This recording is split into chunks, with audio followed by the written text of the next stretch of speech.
Ketua Umum PDI Perjuangan Megawati Soekarnoputri menggeser Ketua DPD di kandang banteng. Salah satu yang menjadi sorotan adalah digantikannya Ketua DPD PDIP Jawa Tengah Bambang Wuryanto atau Bambang Pacul dengan FX Hadi Rudiatmo. Ya, muncul kasakusuk, pergeseran itu adalah upaya mengamankan lumbung suara PDIP dari ancaman PSI. Benarkah langkah ini hanya dinamika internal biasa? Bukankah di Kongres terakhir Megawati sempat mewanti-wanti agar waspada di Jawa Tengah setelah kalah suara di Pilpres dan Pilkada?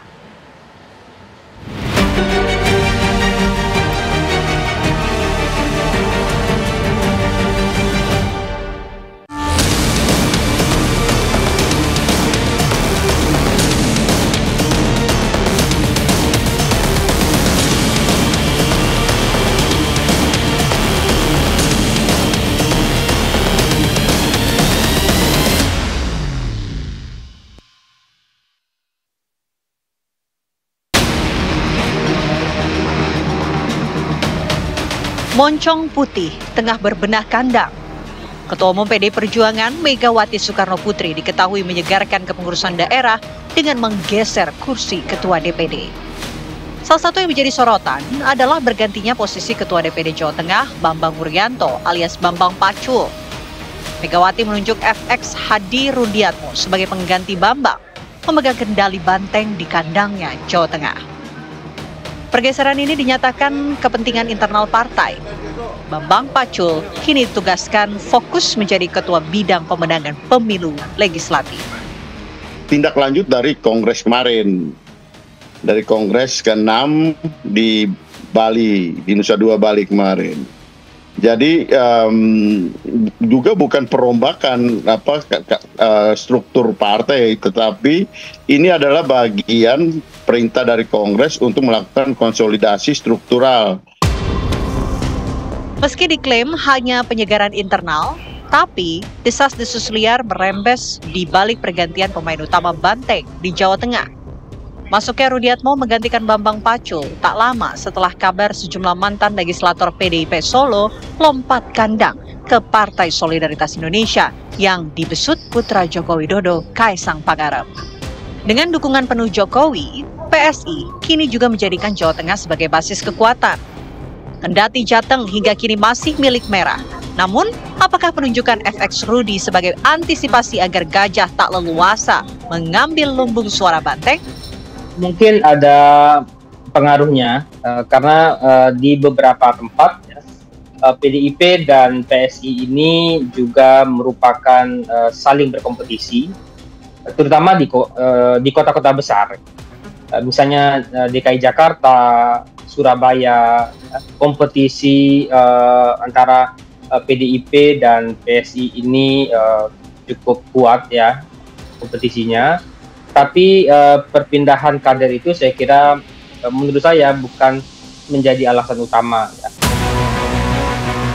Di sisi lain, relasi Jokowi dan Bambang Pacul di Jawa Tengah selama ini acap memantik bisak-bisi. Misalnya saat Pilpres 2024 lalu, saat seluruh tenaga partai dikerahkan memenangkan Ganjar Pranowo, potongan video Bambang Pacul soal testimoni sosok Jokowi justru viral dan seolah menggoyahkan kader.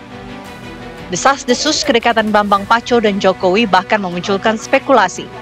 Bambang Pacul turut menyeberang ke PSI setelah tak lagi didapuk sebagai penguasa banteng di Jawa Tengah. Namun, kabar burung ini dibantah keras Bambang Pacul yang menyatakan bela dirinya adalah loyalis banteng. Kita ini sama-sama ngerti sebelum PDI Perjuangan. Kita panjang perjalanannya. Gitu loh.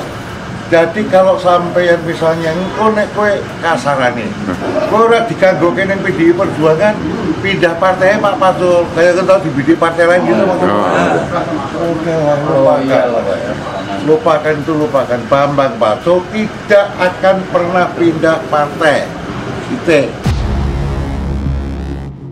Meski pengaruh Bambang Pacul di Jateng moncer dan mengamankan suara legislatif di kandang, tapi tangannya dinilai tak lagi dingin mempertahankan kekuatan Merah.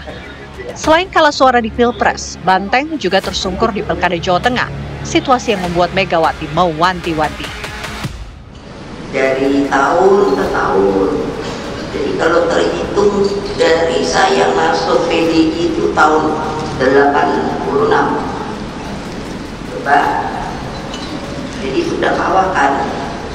Dan setelah itu tidak pernah berhenti. 87 masuk DPR.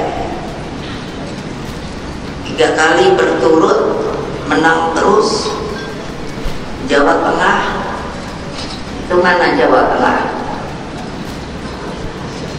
Oh, ini di belakang itu. Awas loh, jangan memalukan saya lagi loh.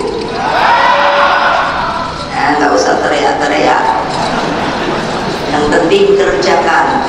Di Pilpres, Pileg, dan Pilkada memang PDIP cukup kehilangan banyak suara dan kursi di kompetisi tersebut. Terkait kekalahan di Pilpres dan di Pilkada, Pak Ganjar misalnya sebagai kader PDIP yang dimana yang sebelumnya juga adalah Gubernur Jawa Tengah harus mengakui kekalahannya. Di level Pilkada juga begitu, calon yang diusung oleh PDI Perjuangan Pak Andika juga kalah dengan calon gubernur sekarang Pak Lutfi ya. Pak Andika mendapatkan sekitar 40% suara. Jadi kekalahan yang beruntun itu baik di Pilpres, Pileg, dan Pilkada itu mungkin menjadi semacam evaluasi dari sisi DPP untuk melihat kinerja kepemimpinan dan kinerja elektoral seorang Bambang Pacul di sana. Jadi nggak benar itu, ini urusan dengan dua kader yang atau konon katanya kader yang pindah partai, juga Pak Bambang dicopot. Nggak benar itu. Konsolidasi partai itu harus dilakukan secara terus-menerus gitu. Bambang Pacul pun menepis semua berita simpang siur tentang dirinya. Pergantian kursi Ketua DPD Jawa Tengah murni internal partai. PDIP kini melarang kader rangkap jabatan. Keputusan Kongres adalah keputusan tertinggi partai. Oke. Nah, dari keputusan Kongres itu sudah dinyatakan bahwa tidak ada hari ini yang rangkap jabatan. Ya, jadi tidak ada hal-hal yang aneh-aneh. Semua on the track. Saya kan ditugasi hanya 3 bulan. Sampai Desember, karena pengurus DPD itu kan diperpanjang sampai 2025. Setelah memutuskan mendukung pemerintahan Prabowo Subianto, Gibran Raka Buming Raka, meski tak meminta kursi menteri, langkah politik banteng menarik dinanti. Moncong Putih tentunya tetap ingin menancapkan pengaruhnya sebagai partai Wong Cilik dengan berhasil mencatatkan hat-trick kemenangan di pemilu. Namun, apakah dinamika politik yang kini dihadapi PDIP akan tetap menjadikan banteng di hati Wong Cilik?